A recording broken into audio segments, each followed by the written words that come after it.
पढ़ने वाले हैं प्रोबेबिलिटी। तो बहुत ही सिंपल सा चैप्टर है, आप क्लास 6 से इसको पढ़ते हुए आ रहे हैं, तो बहुत ही इजी सा ये चैप्टर है क्लास 10 का। तो प्रोबेबिलिटी के बारे में हम समझते हैं। प्रोबेबिलिटी का मतलब होता है चांस। तो चांस होता है कि आपको चांस मिलते हैं कि क्या नाम है, जैसे मान के चलो कि आपको टॉस करना है, तो टॉस करना है तो आपको चांस मिलता है कि आप या तो हेड बोल सकते हैं या टेल बोल सकते हैं। अगर आपको मान के चलो कि आप जैसे डाइस है एंड डाइस से आप खेल रहे हैं, तो उसमें भी आपको ऑप्शंस मिलते हैं, आपको चांस मिलता है कि आप क्या कर सकते हैं, प्रिडिक्ट कर सकते हैं। तो एक तरीके से प्रोबेबिलिटी को आप क्या बोल सकते हैं, प्रिडिक्शंस बोल सकते हैं।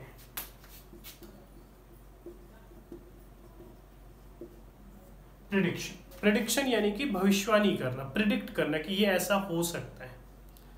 इसको अगर हम बात करें तो चांस के बेसिस पे हम लिख सकते हैं प्रोबेबिलिटी को कि द प्रोबेबिलिटी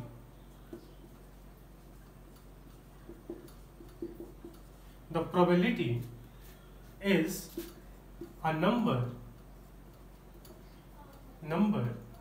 that reflects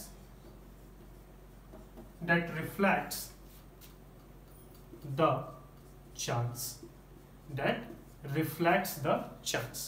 तो प्रोबेबिलिटी क्या है बेसिकली, तो ये एक तरीके का नंबर है जो रिफ्लेक्ट्स करता है किसको, चांस को रिफ्लेक्ट्स करता है, या आप प्रेडिक्ट कर सकते हैं चीजों को। तो इसके बेसिस पे भी हम लिख सकते हैं कि the probability is a prediction. The probability is the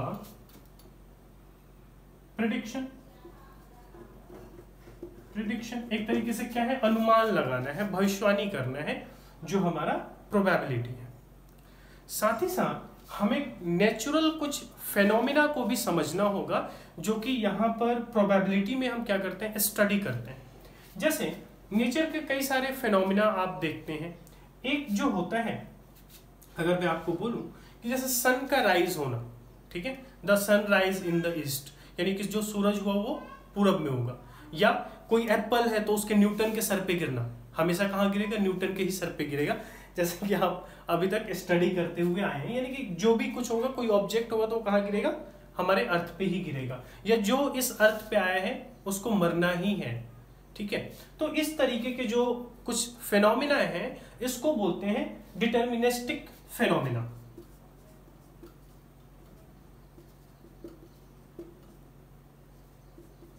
deterministic बोलते हैं इसको, डिटर्मिनिस्टिक फेनोमेना बोलते हैं।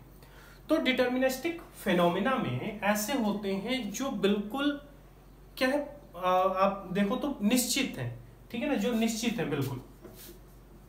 जैसे सूरज का उगना पूरब में, जैसे मैंने बताया, सेब का गिरना न्यूटन के सर पे, ये सारी जो एग्जांपल्स हैं वो डिटर्मिनिस्टिक फेनोमेना के एग्जांपल हैं। एंड सेकंड होता है इनडिटर्मिनिस्टिक फेनोमेना। इनडिटर्मिनिस्टिक फेनोमेना में जो मे बी और मे बी नॉट, यानी हो भी सकता और नहीं भी हो सकता, मे बी और मे बी नॉट, इस तरीके के जो इवेंट्स होंगे, जो फेनोमेना होंगे, वो इनडिटर्मिनिस्टिक फेनोमेना में लिए जाते हैं। जैसे कि एक कॉइन है, कॉइन को आपने टॉस किया तो हेड आ सकता है, मे भी आ सकता है और नहीं भी आ सकता है, ठीक है। एक डाइस है, डाइस को आपने फेंका, हो सकता है उस पर 2 आ जाए, हो सकता ही नहीं है। तो इस तरीके के जो इवेंट्स हैं उसको बोलते हैं इनडिटर्मिनिस्टिक इवेंट्स या इनडिटर्मिनिस्टिक फेनोमेना। तो आप इसको इस तरीके से भी डिफाइन कर सकते हैं कि the probability is the study of indeterministic phenomena और इनडिटर्मिनिस्टिक इवेंट्स। मैं यहां पर लिख देता हूं, द प्रोबेबिलिटी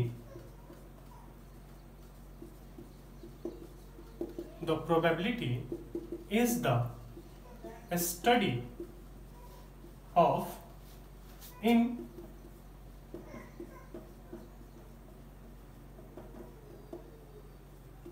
indeterministic events। तो इनडिटर्मिनिस्टिक इवेंट्स की जो स्टडी है वो क्या कहलाती है, प्रोबेबिलिटी कहलाती है। कुछ एग्जांपल्स यहां पर लिख लेते हैं, एग्जांपल्स हो जाएंगे आपके। टॉसिंग ऑफ कॉइन, यानी कॉइन का क्या किया जाना, उछाला जाना, उछालते हैं ना, जैसे मान के चलो कि कभी मैच होता है, कोई क्रिकेट मैच है या फुटबॉल का मैच है, तो वहां पर क्या करते हैं हम, टॉस करते हैं कि किसकी पहले बैटिंग आएगी या किसके पास सबसे पहले गेंद जाएगी। तो इस तरीके के जो डिसीजंस लेने होते हैं उसके लिए हम क्या करते हैं, टॉस करते हैं। या रोलिंग ऑफ डाइस, है ना, यानी कि डाइस को क्या करना, रोल करना। जैसे गैम्बलिंग्स वगैरह होते हैं, तो गैम्बलिंग्स में हम क्या करते हैं, डाइस से हम काफी सारे गैम्बलिंग्स में यूज करते हैं डाइस को। तो उस तरीके की, या जैसे लूडो हो गया, लूडो में भी हम क्या करते हैं, डाइस का यूज करते हैं। तो इस तरीके के जो होंगे वो क्या होते हैं, तो आपके इनडिटर्मिनिस्टिक फेनोमेना या इवेंट्स होते हैं जिसकी हम स्टडी करते हैं प्रोबेबिलिटी में। तो आई होप कि आप समझ में आया होगा आपको कि आखिर प्रोबेबिलिटी में होता क्या है, किस चीज की स्टडी होती है, प्रोबेबिलिटी है क्या। अब हम बात करते हैं प्रोबेबिलिटी के हिस्ट्री के बारे में। तो हिस्ट्री के बारे में हम समझते हैं कि आखिर इसकी हिस्ट्री क्या थी, कैसे आया ये प्रोबेबिलिटी, जिसके बारे में हम आज स्टडी करते हैं मैथ्स में। तो हिस्ट्री के बारे में देखते हैं। तो हिस्ट्री में देखिए, तो ये था 1654 में एक फ्रेंच नोबेलमैन था, ठीक है ना, फ्रेंच नोबेलमैन,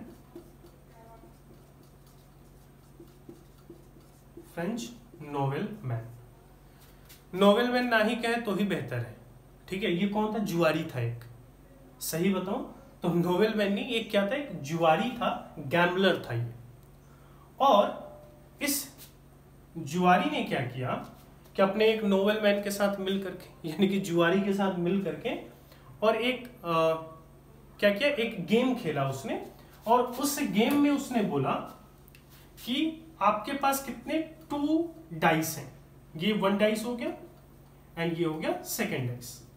बोला कि 2 डाइस है और इन 2 डाइस को 24 टाइम्स आपको क्या करना है, फेंकना है। ऐसे लेकर के, ऐसे डाइस लेकर के ऐसे फेंकते हैं ना, तो 24 टाइम्स फेंकना है। और 24 टाइम्स में इस नोबेलमैन ने, इस जुआरी ने कहा कि क्या आना चाहिए, एक ऐसा टाइम आना चाहिए, एक बार ऐसा होना चाहिए कि जब दोनों ही डाइस पे जो नंबर्स हो वो क्या हो, दोनों ही डाइस पे जो नंबर आ जाए वो 6 और 6 आ जाए। तो अगर दोनों ही मान के चलो कि जो आपके नंबर्स हैं और दोनों पर अगर 6 आ गया तो क्या हो जाएगा, वो गेम को जीत लेगा। तो ये क्या हुआ कि जब उसने, इस जुआरी ने इसका कैलकुलेशंस किया, तो कैलकुलेशंस करने पे उसको ऐसा लगा कि वो क्या हो जाएगा, गेम हार जाएगा। फिर उसने क्या किया, उसी समय के फ्रेंच के 2 बहुत ही एक तरीके से कहें तो जाने माने चच्चा लोग थे, है ना, चच्चा लोग यानी कि मैथमेटिशियंस थे। तो वो जो चच्चा लोग थे उनको उसने क्या किया, ये क्वेश्चन भेजा। तो एक थे उसमें पास्कल, एक थे पास्कल महाशय, ठीक है ना, पास्कल चच्चा थे एक। और दूसरे जो चच्चा थे उनका नाम फेमेंट था, फेमेंट, ठीक है। इनका पास्कल था और एक थे फेमेंट। तो 2 ये चच्चा लोग थे, है ना, यानी मैथमेटिशियंस। तो इनके पास ये क्वेश्चंस गया, है ना, पास्कल के पास गया। फिर पास्कल ने क्या किया, इस पे अपना दिमाग लगाया, कैलकुलेशंस वगैरह किया। तो यहां से ये पहली बार 1654 में निकल करके आया प्रोबेबिलिटी। तो यहां से ये क्या निकल करके आया, फर्स्ट टाइम प्रोबेबिलिटी निकल करके आया, जिसके बारे में हम मैथ्स में पढ़ते हैं। तो ये किसकी देन है, एक जुए की, है ना, जुआरी जो होते हैं ना उनकी देन है। कई मूवी आपने देखा होगा बॉलीवुड्स वगैरह में, जैसे उसमें क्या है कि प्रोबेबिलिटी के ऊपर कई सारे आपके मूवीज वगैरह बन चुके हैं, हॉलीवुड में भी आपने देखा होगा। तो इस तरीके की चीजें थी और इसकी हिस्ट्री इस तरीके से, तब जाकर के हम क्या करते हैं, मैथ्स में इसकी एक ब्रांच बन गई जिसके बारे में हम स्टडी करते हैं। तो आई होप कि आपको हिस्ट्री के बारे में पता चला होगा।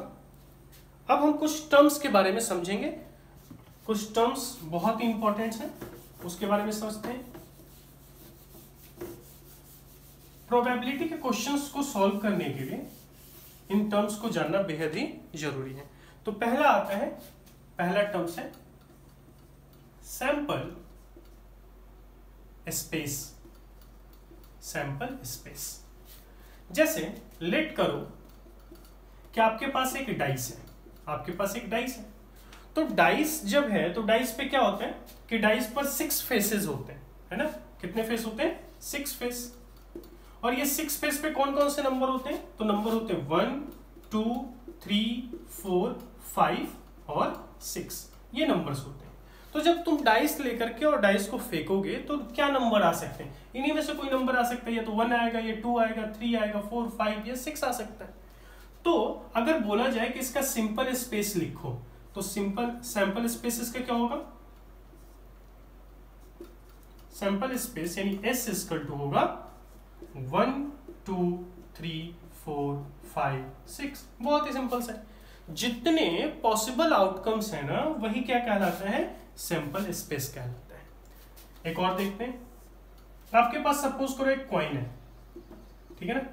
तो कॉइन है, कॉइन को जब आप फेंकोगे, उछालोगे, टॉस करोगे, तो क्या आ सकता है? या तो हेड आ सकता है या टेल आ सकता है। तो जब इसका सैंपल स्पेस लिखना हो तुम्हें, है ना, तो बहुत ही सिंपल है। क्या लिख सकते हो? Sample space S equal to T and H, यानी कि टेल एंड हेड या हेड एंड टेल लिखो। तो ये आपका क्या हो गया? सैंपल स्पेस हो गया। अब इसको डिफाइन करते हैं कि सैंपल स्पेस होता क्या है। तो सैंपल स्पेस तो लिख सकते हो total number of possible outcomes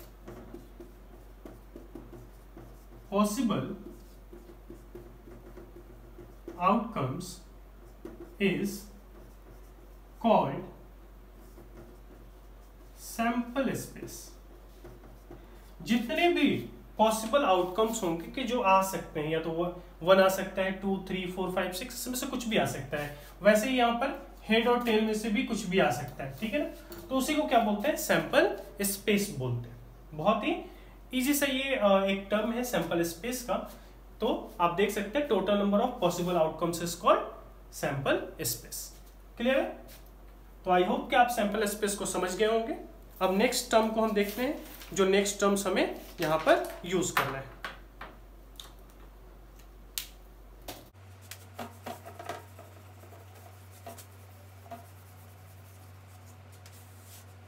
अब हम समझते हैं इवेंट्स को, कि इवेंट्स क्या है ना। आप क्लास 6 से बनाते आ रहे हैं, तो क्लास 6 से आपको आइडिया होगा कि इवेंट्स का इसमें हम यूज करते हैं। फॉर्मूला भी होता है प्रोबेबिलिटी ऑफ इवेंट्स का। तो इवेंट्स को समझते हैं। तो देखो, सपोज करो कि एक कॉइन है और कॉइन को तुमने टॉस किया तो हेड आ गया। क्या आ गया? हेड। ये आ गया है, ठीक है ना। ऐसा नहीं है कि आने वाला है या आ सकता है, ऐसा मैंने नहीं बोला। मैंने बोला ये आ गया है, तो इसको क्या बोलेंगे? इवेंट्स। क्या बोलेंगे? इवेंट्स बोलेंगे, क्योंकि यही आया है, ठीक है। ये आपके सामने एक इवेंट्स है जो आ चुकी है, तो इसको क्या बोलते हैं? इवेंट्स बोलते हैं, ठीक है। जैसे आपके पास डाइस है ना। डाइस को आपने रोल किया, एंड रोल करने पर क्या आ गया? 5 आ गया। सपोज करो 5 आ गया, तो ये क्या है? इवेंट है ना। जैसे मान के चलो डाइस ही है, एंड डाइस को आपने रोल किया और इवन नंबर्स आ गए, है ना। इवन नंबर्स, तो इवन नंबर्स क्या आ सकते हैं? एक अगर डाइस है तो उस पर क्या आ सकते हैं? Even numbers 2 4 6। तो ये क्या है? ये आपका इवेंट है, ठीक है। यानी जो आ गया, है ना। यहां पे देखो, ऐसा नहीं है कि आ सकता है, वो वाली बात नहीं है। जो आ गया, ठीक है ना, उसको क्या बोलते हैं? इवेंट्स बोलते हैं। तो इवेंट्स को जब आप डिफाइन करेंगे तो आप लिख सकते हैं आउटकम्स और कॉम्बिनेशन ऑफ आउटकम्स और combination of outcomes of an event, outcomes or combination of outcomes is called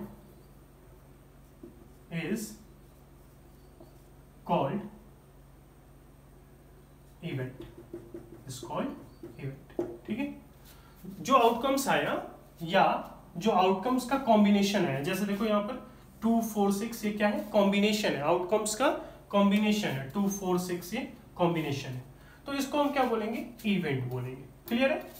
जो आउटकम्स आया, ये सारे आउटकम्स हैं, हेड आना, 5 का आना, इवन नंबर्स आना, ये सभी आउटकम्स हैं। तो इन आउटकम्स को या कॉम्बिनेशन ऑफ आउटकम्स को, ठीक है ना, कॉम्बिनेशन भी हो सकते हैं आउटकम्स के, उसको क्या बोलते हैं, इवेंट्स बोलते हैं। क्लियर है। तो ये क्या हो गया, इवेंट्स। ठीक है।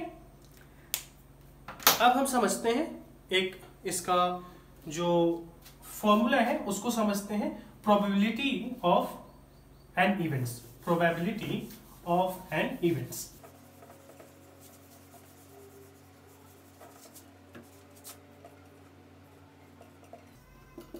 probability of an events, probability of an events। तो ये एक फॉर्मूला होता है, मैं उसको समझा दूंगा, पहले फॉर्मूला लिखते हैं, PE यानी कि probability of events equal to, formula होता है number of favourable outcomes of an event E upon total number of outcomes। ठीक है। ये ही इसका फॉर्मूला है जिसपे हम सारे ही क्वेश्चंस को क्या कर लेंगे, सॉल्व कर लेंगे, कि प्रोबेबिलिटी ऑफ इवेंट्स क्या होता है, number of favourable outcomes of an events upon में टोटल नंबर ऑफ आउटकम्स। जैसे एग्जांपल ले लो कि मैंने बोला था कि एक डाइस है और डाइस को फेंकने पर 5 आ गया, है ना। तो एक डाइस में अगर बात करें डाइस की, तो डाइस में कौन कौन से नंबर आ सकते हैं, क्या क्या आ सकते हैं, 1 आ सकता है, 2 आ सकता है, 3 आ सकता है, 4 आ सकता है, 5 एंड 6 आ सकता है। तो यहां से जो टोटल नंबर ऑफ आउटकम्स हैं, टोटल नंबर ऑफ आउटकम्स वो कितना हो गया, वो हो गया 6, 1 2 3 4 5 6, टोटल नंबर 6 है, तो 6 आ गया। And number of favourable outcomes, मैंने यहां पर बात की थी कि अगर एक डाइस को तुमने फेंका और क्या आ गया, 5 आ गया, क्या आ गया, 5 आ गया, तो 5 कितने टाइम्स है, 1 टाइम्स है। अगर कोई डाइस है तो डाइस पर 1 2 3 4 5 6 ये नंबर्स होते हैं, तो उसमें से 5 तो एक टाइम से होता है ना, 1 टाइम से होता है। तो यहां पर फेवरेबल आउटकम्स जो आपका आया, फेवरेबल आउटकम्स वो कितना आया, 1 आया। अब इनको क्या कर दो, इस फॉर्मूले में पुट कर दो, है ना। तो number of favourable outcomes of an event, तो फेवरेबल आउटकम्स कितना आया है, 1, तो 1 लिख दोगे। और total number of outcomes, total number of outcomes कितना है, 6, तो 1/6। तो इस तरीके से आप क्या कर सकते हैं, क्वेश्चंस को सॉल्व कर सकते हैं। नेक्स्ट वीडियो में मैं आपको इस बेसिस पे कई सारे क्वेश्चंस लेकर के आऊंगा, तो मिलते हैं नेक्स्ट वीडियो में।